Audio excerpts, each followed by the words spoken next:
గ్రామ సభ చాలా కీలకం. ఇందాక సంయుక్త గారు మాట్లాడుతుంటే గ్రామానికి ఎంత ఖర్చు అయింది, ఎంత డబ్బు వచ్చింది, ఏ ఏ హెడ్స్ మీద ఖర్చు పెట్టామని ఎలా చెప్పారు.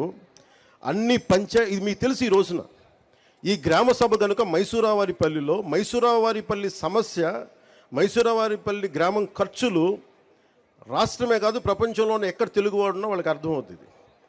అంటే ఒక నిజంగా పారదర్శకత, జవాబుదారీతనం అంటే ఇదే. ఆవిడ క్లీన్గా చెప్పారు. అలాంటిది మీకు దాదాపు 41,000 కోట్లు ఖర్చు పెట్టారు. మన డబ్బు అది, గత ప్రభుత్వ నాయకులు డబ్బు కాదు, మన డబ్బు అది, మన శ్రమ, మన రక్తం ధారపోస్తే వచ్చిన డబ్బు అది. ఆ డబ్బును ఎవరు పట్టించుకోలేదు. ఈరోజు మీరు అంటారు ఉద్యోగాలు లేవు, మాకు ప్లే గ్రౌండ్ లేదు, మనకి అది కనీస ధర్మం కదా. మనకి స్కూల్స్ కట్టేస్తాం, బిల్డింగ్లు కట్టేస్తాం, కానీ పిల్లలు ఆడుకోవడానికి, శారీరక దృఢత్వం పెంచుకోవడానికి ప్లే గ్రౌండ్ లేదంటే నేను నిజంగా ఆశ్చర్యపోయాను. కలెక్టర్ గారిని ఒకటే అడిగాను, అసలు ఎంత భూమి ఉంది పంచాయతీ కింద అంటే, ఎన్నో సెంట్లు భూమి. ఎన్ని సెంట్లు సార్ చెప్పారు? 8 కరెక్టే కదా. పంచాయతీ కింద నేను అనుకున్నాను ప్రతి పంచాయతీ కనీసం ఒక 25-40 ఎకరాల భూమి ఉంటుంది అనుకుంటే 8 సెంట్ల భూమి మాత్రమే ఉంది. 8 సెంట్లు ఏమి ఇవ్వగలం చెప్పండి.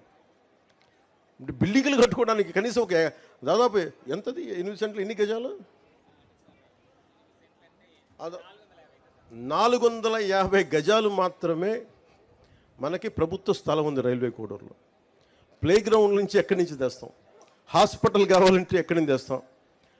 నాకు నిజంగా అనిపించింది, అసలు ప్రభుత్వానికి ఆస్తులు ఉండాలి కదా. ఏ పంచాయతీకైనా మీకు ఎందుకు గ్రామ సభ పెట్టానంటే, మీ గ్రామానికి ప్రభుత్వానికి సంబంధించిన నేల ఉండాలి భవిష్యత్ అవసరాలకి. అందరు ఇష్టారాజ్యంగా తవ్వేసుకోవడానికి కాదు, ప్రభుత్వానికి ప్రతి పంచాయతీకి. నేను ఈ రోజున మీకు మాటిస్తున్న, ప్రతి పంచాయతీకి దాని సొంత భూమి ఉండాలి. అన్యాక్రాంతం కాకుండా మీకు బల్లగుద్ది మరీ చెప్తానో మేము కాపాడుతాం. అవసరమైతే ప్రభుత్వ భూముల్ని కబ్జా చేసే వాళ్ళకి ప్రత్యేకంగా కొత్త గుండా యాక్ట్ కూడా ఓపెన్ చేస్తాం.